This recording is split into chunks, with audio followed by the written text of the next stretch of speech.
민수기 30장. 모세가 이스라엘 각 지파의 지도자들에게 여호와께서 명령하신 것을 말했습니다. 누군가가 여호와께 어떤 약속을 했거나 어떤 특별한 일을 하지 않기로 맹세했다면 그는 자기의 약속을 지켜라. 그는 자기가 말한 대로 하여라. 아직 시집을 가지 않은 여자가 여호와께 어떤 약속을 했거나 어떤 특별한 일을 하지 않기로 맹세했는데 그의 아버지가 그 약속이나 맹세를 듣고 아무 말도 하지 않으면 여자는 자기가 약속한 대로 하여라. 여자는 맹세한 것을 지켜라. 그러나 그의 아버지가 그 약속이나 맹세를 듣고 그것을 허락하지 않으면 그 약속이나 맹세는 지키지 않아도 된다. 그의 아버지가 허락하지 않았기 때문에 여자가 약속을 지키지 않아도 여호와께서 여자를 용서해 주실 것이다. 여자가 어떤 맹세를 했거나 어떤 경솔한 약속을 한 가운데 결혼했는데 그의 남편이 듣고 아무 말도 하지 않으면 여자는 자기가 약속이나 맹세한 대로 하여라. 그러나 그의 남편이 그 약속이나 맹세를 듣고 그것을 허락하지 않으면 여자가 한 맹세나 경솔히 한 약속은 무효가 될 것이다. 여자가 약속을 지키지 않아도 여호와께서 여자를 용서해 주실 것이다. 과부나 이혼한 여자가 어떤 약속을 했다면 그 여자는 무엇이든 약속한 것을 지켜라. 결혼한 여자가 어떤 약속이나 맹세를 했는데 그의 남편이 듣고도 아무 말도 하지 않으면 여자는 자기가 약속하거나 맹세한 대로 하여라. 그러나 그의 남편이 그 약속이나 맹세를 듣고 그것을 허락하지 않으면 여자가 한 맹세나 약속은 무효가 될 것이다. 여자가 약속을 지키지 않아도 여호와께서 여자를 용서해 주실 것이다. 여자의 남편은 여자가 한 어떤 약속이나 맹세를 지키게 하거나 취소시킬 수 있다. 그러나 여자의 남편이 여자의 맹세나 약속에 대해서 여러 날 동안 아무 말도 하지 않으면 여자는 자기 약속을 지켜라. 이는 남편이 여자의 약속을 듣고도 아무 말도 하지 않았기 때문이다. 그러나 남편이 여자의 약속이나 맹세를 듣고 한참 지난 뒤에 그것을 취소시키면 여자의 죄를 남자가 져야 한다. 이것은 여호와께서 모세에게 주신 명령입니다. 이것은 남편과 아내에 관해 그리고 아버지와 아직 시집가지 않은 딸에 관해 주신 명령입니다. 시편 74편. 오 하나님, 왜 이렇게 오랫동안 우리를 버려두십니까? 왜 당신이 기르시는 양 같은 우리에게 화를 쏟으십니까? 오래전에 주께서 값을 지불하시고 백성을 사신 것을 기억하소서. 주께서 구원하신 종족을 기억하소서. 주가 살고 계신 시온산을 기억하십시오. 완전히 폐허가 된 곳으로 주의 발걸음을 옮기소서. 원수들이 성소에 있는 모든 것을 파괴해 버렸습니다. 주의 원수들이 주의 성소에서 승리하고 승리의 표시로 그곳에 깃발을 꽂았습니다. 그들은 마치 숲의 나무를 베는 사람처럼 도끼를 들고 나타났습니다. 그리고는 도끼와 낫으로 성소의 조각품들을 다 부숴버렸습니다. 그들이 주의 성소를 완전히 불사르며 주의 이름이 계시는 곳을 더럽혔습니다. 그들은 마음속으로 우리가 이것들을 다 없애버릴 것이다 라고 말하며 이 땅에서 하나님께 예배드리는 곳들을 모두 불태워 버렸습니다. 이제는 기적과 같은 징조들은 하나도 볼 수 없고 예언자도 찾아볼 수 없게 되었습니다. 이런 일이 얼마나 오래 계속될지 아는 사람이 아무도 없었습니다. 오 하나님, 주를 조롱하는 원수들을 언제까지 그대로 두시렵니까? 그들이 주의 이름을 영원히 모욕하도록 내버려 두실 것입니까? 왜 주의 힘 있는 오른손을 거두십니까? 손을 드시고 그들을 쳐서 멸하소서. 오 하나님, 주는 옛적부터 나의 왕이십니다. 주는 이 땅 위에 구원을 베푸십니다. 크신 능력으로 바다를 가르시고 바다 괴물의 머리를 내리치신 분이 주님이셨습니다. 리워야단의 머리를 부수고 그것을 사막의 짐승들에게 먹이로 주신 분이 주님이셨습니다. 또한 샘물을 솟게 하고 시냇물을 흐르게도 하고 흐르던 강물을 마르게도 하신 분도 주님이셨습니다. 낮도 주의 것이며 밤도 주의 것입니다. 주는 해와 달도 만드셨습니다. 이 땅의 모든 경계선들을 정하시고 여름과 겨울을 창조하신 분도 주님이셨습니다. 여호와여, 원수들이 얼마나 주를 모욕했는지 생각하시고 어리석은 사람들이 어떻게 주의 이름을 경멸했는지 기억하십시오. 주의 산비둘기의 생명을 들짐승에게 주지 마시고 주의 불쌍한 백성들을 영원히 잊지 마소서. 폭력과 싸움이 곳곳에서 벌어져 이 땅을 어둡게 하니 우리와 맺은 주의 언약을 기억하십시오.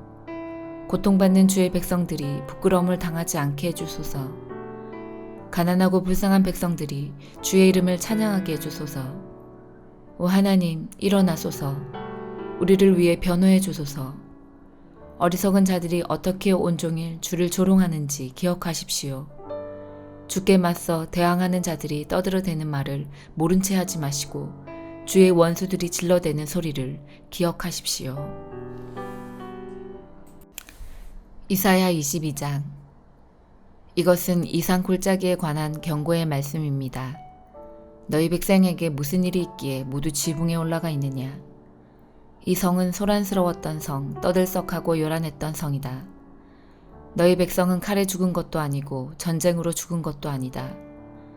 너희 지도자들은 다 달아났고 모두 멀리 도망쳤으나 활 한 번 쏘아보지 못하고 모두 사로잡혔다. 너희 가운데 남아있는 자들도 결국 모두 사로잡히고 말았다. 그러므로 내가 말한다. 모두 물러나라. 혼자 울게 나를 내버려 두어라.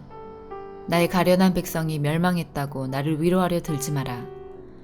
주, 곧 만군의 여호와께서 특별한 날을 정하셨다. 그때에 소동과 혼란이 일어나고 사람들이 이상 골짜기에서 서로를 짓밟을 것이다. 성벽은 무너지고 백성의 울부짖는 소리가 산까지 퍼질 것이다. 엘람 군대는 화살통을 메고 전차와 기병대가 함께 공격할 것이다. 기르 군대는 방패를 준비할 것이다. 너의 아름다운 골짜기에는 전차들로 가득 차고 성문에는 기병대가 진을 칠 것이며 유다를 지키는 방어선이 무너질 것이다. 그날이 오면 예루살렘 백성은 무기 창고에 보관되어 있는 무기에 의존할 것이다. 너희가 다윗성에 갈라진 틈들을 조사하였고 아래 저수지에 물을 모았다. 예루살렘에 있는 집을 조사하여 낡은 집들을 헐어서 그 돌로 성벽을 수리했다. 또 옛 연못에서 흘러나오는 물을 담아두려고 두 성벽 사이에 저수지를 만들었다. 그러나 너희는 이 모든 일을 하신 하나님을 바라보지 않았다. 오래전부터 그 일을 계획하신 분을 쳐다보지도 않았다. 그날에 주 곧 만군의 여호와께서 백성에게 슬피 울고 머리를 밀고 거친 베옷을 입으라고 말씀하셨다. 그러나 보아라, 오히려 백성은 기뻐하고 즐거워하였다. 소와 양을 잡고 고기와 술을 마셨다. 그러면서 말하기를 내일이면 죽을 테니 먹고 마시자 라고 하였다. 만군의 여호와께서 내게 말씀하셨다. 이 죄는 너희가 죽기까지 용서받지 못한다. 주 곧 만군의 여호와께서 말씀하셨다. 주 곧 만군의 여호와께서 이렇게 말씀하셨다. 너는 왕궁 관리인 셈나에게 가라. 가서 그에게 전하여라. 여기에서 무엇을 하고 있느냐? 누가 여기엔 네 무덤을 파라고 하더냐? 어찌하여 네가 높은 곳에 너의 무덤을 만드느냐? 어찌하여 네 자신을 위하여 바위에 누울 장소를 파느냐? 권력을 잡은 사람아, 보아라. 나 여호와가 너를 단단히 묶어서 던져버릴 것이다. 너를 머릿수건처럼 돌돌 말아서 넓은 땅으로 던져버릴 것이다. 네가 거기에서 죽을 것이고 네가 자랑하던 전차도 거기에 있을 것이며 너는 네 주인의 집에서 부끄러운 사람이 될 것이다.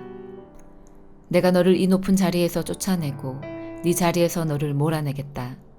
그날이 오면 내가 hil기야의 아들인 내 종 엘리야김을 부르겠다.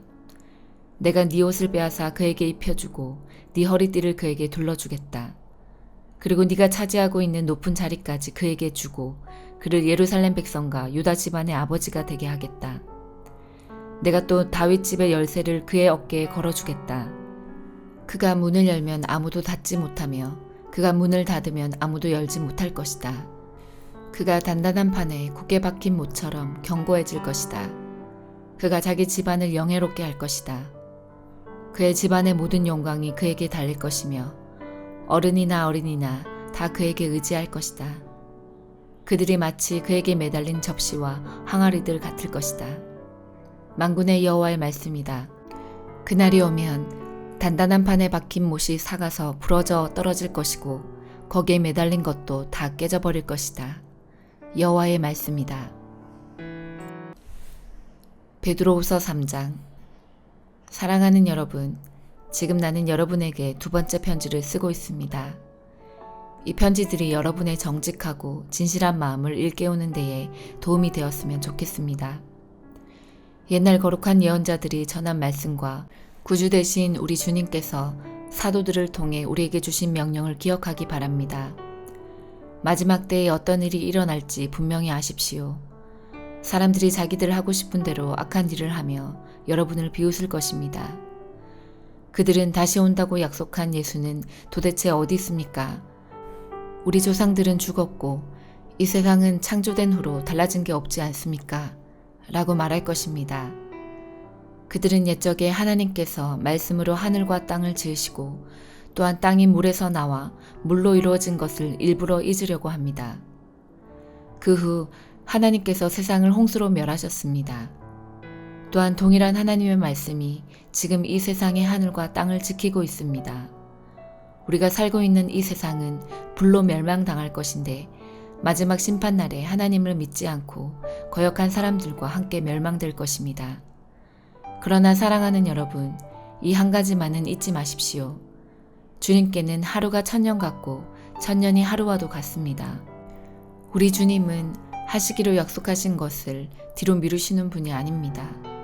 어떤 사람들은 더디다고 생각할지도 모릅니다. 그러나 이것은 하나님께서 우리를 위해 오래 참으시기 때문입니다. 하나님께서는 한 사람이라도 멸망치 않고 모두 회개하고 돌아오기를 바라고 계십니다. 하지만 주님의 날은 도적같이 갑자기 올 것입니다. 하늘이 큰 소리를 내며 사라지고 하늘에 있는 모든 것들이 불에 의해 녹을 것입니다. 또한 땅과 땅에 있는 모든 것들도 불타버릴 것입니다.